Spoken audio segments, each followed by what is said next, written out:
We gave our son a screen to keep him quiet. It worked. And that was the beginning of our biggest mistake. My name is Anna. I am 28 years old. I am his mother. I stay at home, but my days never feel slow. There is always something to do. Mom. Just a minute. There are dishes in the sink, messages on my phone, and a list in my head that never ends. I move from one task to another. I tell myself I am being responsible. I tell myself I am doing my best. I want to tell you how a quiet house can hide a loud problem. I want to tell you how small habits grow slowly and quietly. From the outside, our home looks peaceful. No shouting. No chaos. Just a child sitting still, eyes fixed on a device. I stand nearby, holding my phone, answering messages, trying to finish work. We are close in distance, but not in attention. I didn't know silence could be so loud.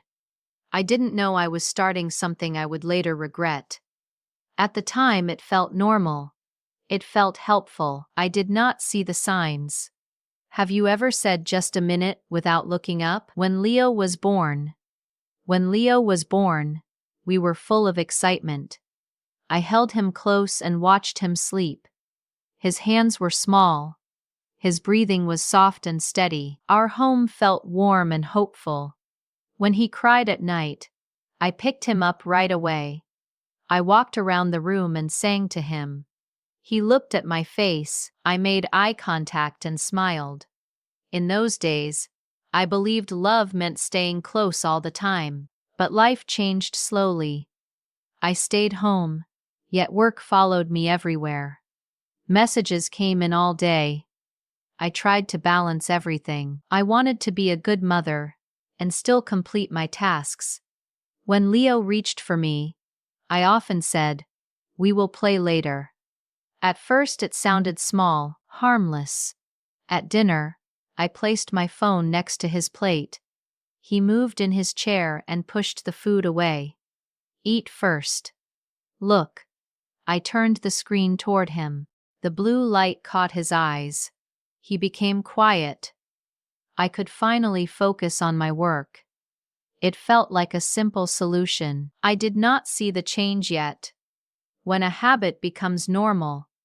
At the table, I placed the phone next to his plate. When he cried, I turned on the TV. When we went outside, I handed him the tablet. It was quick. It worked. If he reached for me while I answered a message, I said, "Just a minute." If he followed me into the kitchen, I said, "Wait." The words came easily. I never stopped to question them. Slowly, he became more withdrawn. He asked fewer questions. He stopped crying over small things. The house felt easier to manage. One evening, my husband looked at Leo sitting quietly on the couch. "He's so quiet." "That's good," I said. We nodded. We believed we had found balance. Looking back, we were already growing distant. The small changes. At the playground, Leo did not run toward other children. He stood beside me and held my coat. When another boy offered him a toy, Leo looked away. I told myself he was shy. At home, he followed me from room to room. If I stopped, he stopped. If I sat down, he stood beside me. He picked up his toys but lost interest quickly. One afternoon, he looked up and asked, "Can I have the phone?" My hand hesitated for a moment. Then I gave it to him. He sat on the floor and focused on the screen. I returned to work. There were sounds in the room. Tapping, typing, short videos playing. But no conversation. Leo sat with the tablet. My husband opened his laptop. I answered messages. The blue light filled the room. Sometimes I looked at my son and saw a face without expression. He did not laugh much. He did not call my name as often. Something inside me began to feel wrong. But we still did not see it clearly. The call that shook us.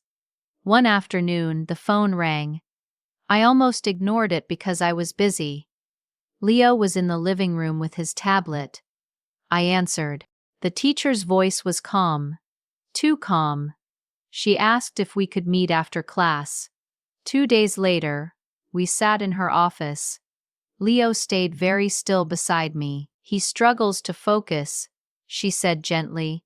He interacts less in class. The words felt heavy. He's still young, I replied quietly. We didn't know, my husband added. On the drive home, no one spoke. Leo sat in the back seat, eyes on the device. That night, I lay awake staring at the ceiling. What if this is not just a phase, the breaking point? That night, Leo sat on the floor with the tablet in his hands. The screen's light reflected in his eyes. Tap. Swipe. Tap. I walked toward him and knelt beside him. Leo, look at me. He did not react. Leo, please. Nothing. I touched his arm. He did not turn. I moved my hand toward the tablet. He pulled it closer to his chest. Not angry, not scared, just holding on. In that quiet moment, something inside me broke. The screen answered him. I did not. Facing responsibility, my husband stood near the door, silent. The room felt heavy. For a moment, I wanted to blame stress, or work, or modern life. But the truth was simple. We chose the easy way. We let the habit grow. We gave attention to screens instead of our son. We did this, I whispered, and for the first time, I truly faced it. Starting again. The next morning, we didn't make big promises. We started small. I turned off the TV. My husband closed his laptop. I placed my phone in a drawer. Leo sat with his toys. I sat nearby. I'm sorry, I said softly. I'm here now. There was no dramatic change. No instant smile. We simply stayed. And we kept staying. Learning to be present again. Months later, life felt different. Not perfect. Not easy. But different. There were fewer screens in our hands, more quiet time, more eye contact. At first, I almost reached for my phone out of habit. I had to stop myself. I realized how often I used it to avoid discomfort. We played more. We sat together more. Some days felt like progress, other days felt the same. One afternoon, I called his name. Leo. He paused. Slowly, he looked up. Our eyes met. And then he gave a small smile. It wasn't big, it wasn't loud, but it was real. What children truly need. Children do not need screens to grow. They need faces. They need time. Love does not grow inside a device. It grows between people. In small moments, in eye contact, in being present. Even if you don't have children, screens are teaching all of us to look away. You don't have to remove every device from your life, but you can start small. Put your phone down during one meal. Make eye contact when someone speaks. Be present for a few real minutes. Presence is not loud. It is steady.